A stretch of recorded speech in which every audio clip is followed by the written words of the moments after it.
going on, everybody? So I know it's been a while, but today I finally have something I've been trying to do since like last July, and I got these some lowering springs. I got my buddy Antonio Banderas over here to help me out, and so yeah, we're gonna get this started. That right there, that's way too much. That's like a full hand.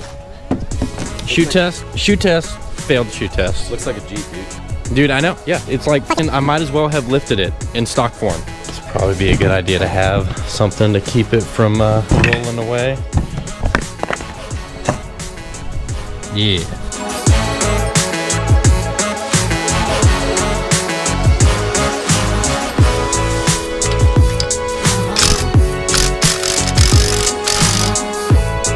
Not happening.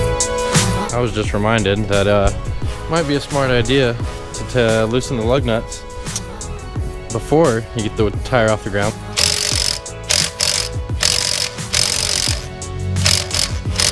Alright, any move. It's time to use the power stance.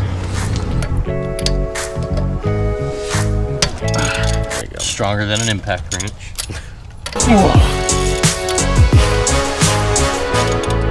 Those brain beans. You must work out. Oh, you know, every once in a while. Hashtag CrossFit World Champion. 2K18. Say cross-dresser? Yeah, that too. Well, let's change this view. The wheel specs for these are only like 60 foot-pounds of torque, so they really don't have to be that tight. So all those people talking shit, saying my wheels are gonna fall off since my last video like a year ago, they're still there. So I don't know where you're getting that from. That's much better. I love power tools. I need power tools in my life. Power tools are the best tools. But there's nothing like some good, solid manpower, if you know what I mean. We're gonna have to undo the strut, and then that should loosen up this whole undercarriage. And then we should be good to take all that off. Because this thing is not fitting in there the way, because we can't get a wrench up here to tighten it down.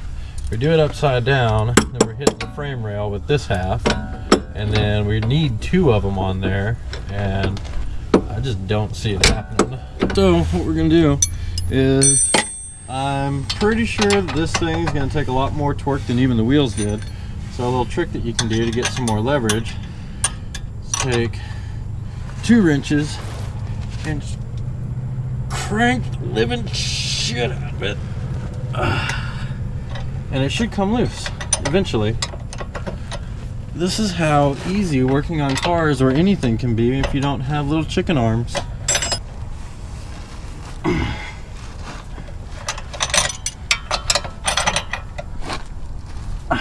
Life is so much easier when you do things the right way. The first time, yes, the first time. It's almost as if life is just a ride and you can just go along with it. Alright. You say life is a highway? And I'm gonna ride it all night long. You could write a song. And we don't have a rubber mallet, so we're gonna use a piece of wood, just something a little soft. Just gonna tap that on out of there. I'm really scared to pull that out with my fingers. So, the reason we're doing this, just take a little slack off the strut, so it's not trying to shoot everything out. Pull that out, and we can let it down slowly. And everything should come out. There we go. We're going to try and take this side out and see if that has any effect, because, you know, physics and stuff.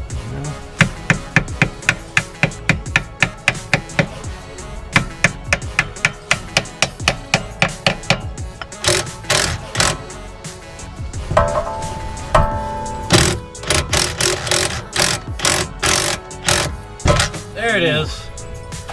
Ah, it was this motherfucker. Alright, so next side's gonna be a lot easier, because then we just know we have to pry out this little seat for the spring, and then it'll all come out like buttered toast.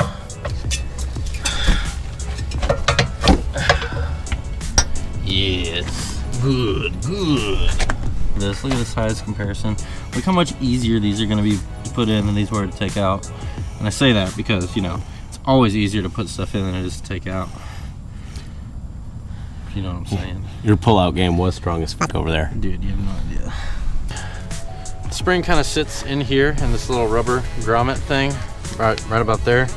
So all I figured out, all you gotta do is start way back here, that first one, and just kind of rotate it around until it all gets in there. There it is. Yeah, see how easy it is?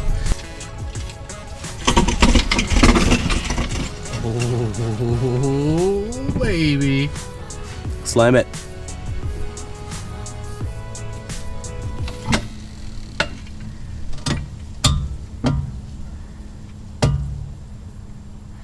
Look at that fitment. Boom. Ooh, you're gonna get your finger stuck. So yesterday I learned a lesson that I have been relearning ever since I went to school for this thing. Is one, don't get ahead of yourself. And two, if it doesn't look like it fits, it probably doesn't go there. As you can see by how that side is not down low, these look a lot like these. And those don't look anything like the ones we pulled off. What I'm thinking is we put the front springs on the rear. So yeah, let's start over. All right, bye. So if you remember yesterday how these things didn't quite fit on the springs, well, now we know why, because I'm an idiot.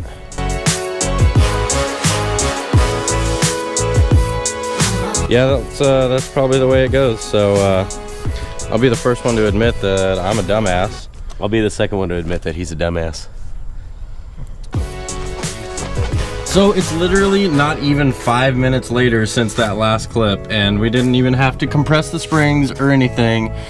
Just a little bit of monkey strength, and they went right in.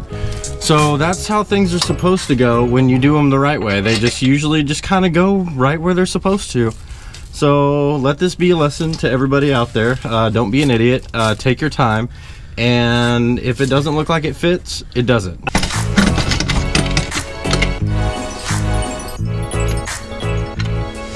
Let's try the shoe test.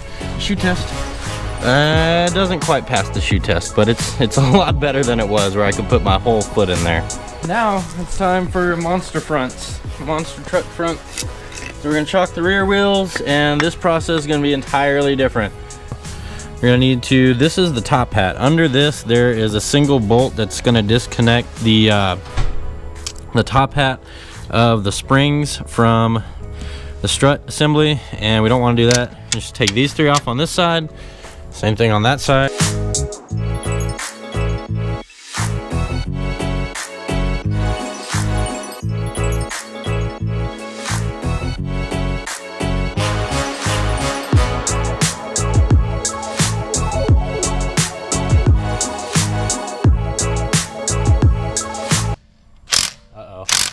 I think I forgot to loosen that one. Got the sway bar end link mounted to the strut. This is an interesting design. And then you got your brake line, or your brake line rather, and then some other line that I'm not really sure what that is, but that's got to come off, that's got to come off, that's got to come off, and then these two will come off. Got crank on this one while holding this one. Hopefully I have the right size for it. Thank God I do. What's happening is he's cranking on this, and it just keeps spinning and spinning, but there is a little washer back there, a lock washer I guess, that keeps the ball joint in the bushing. So you're gonna need to get a little wrench and hold that thing secure. Be okay. There we go, now he's got it. And then, so yeah, if you run into this problem, this is how you combat that.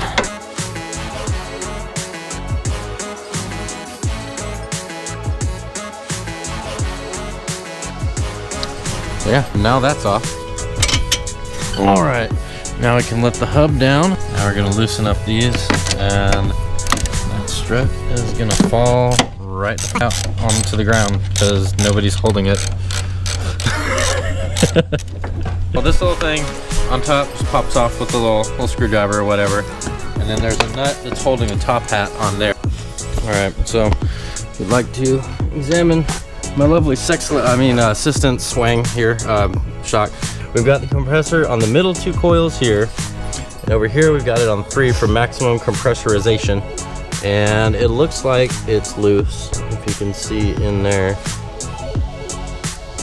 So yeah, we're gonna try, you gotta pry this off with a little screwdriver will work. And then there's a 17mm bolt in there. These are 17.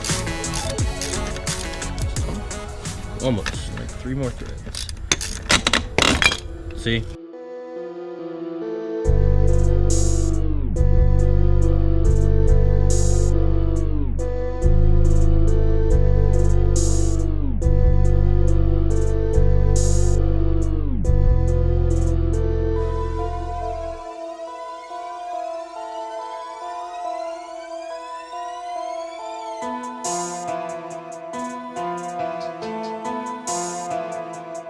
People, this is what I needed right here. This is what we needed going on.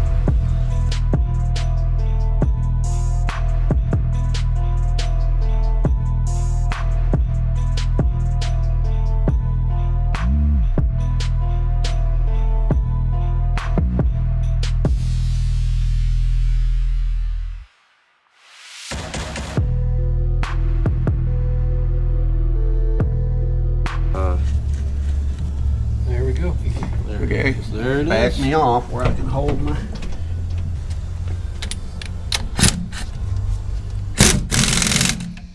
Boom shakalaka. And that's how it's supposed to be done, people.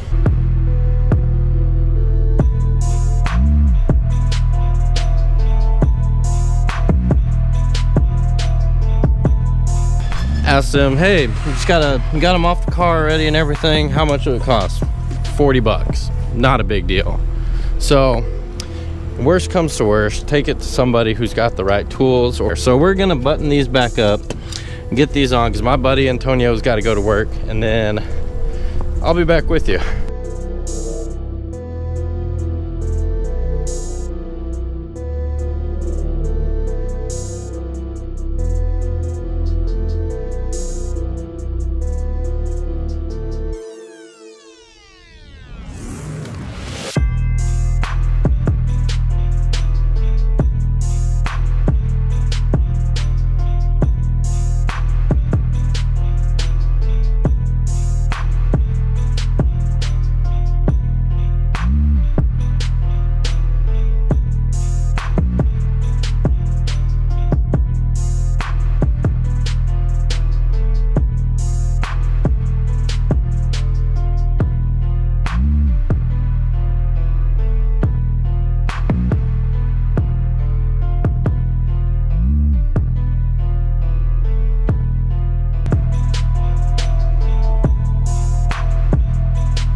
So what do you think? Was it worth 2 days of fighting and 40 bucks?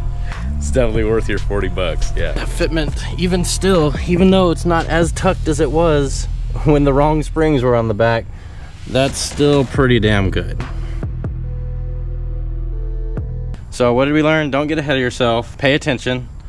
Have the right tools for the job. And be patient.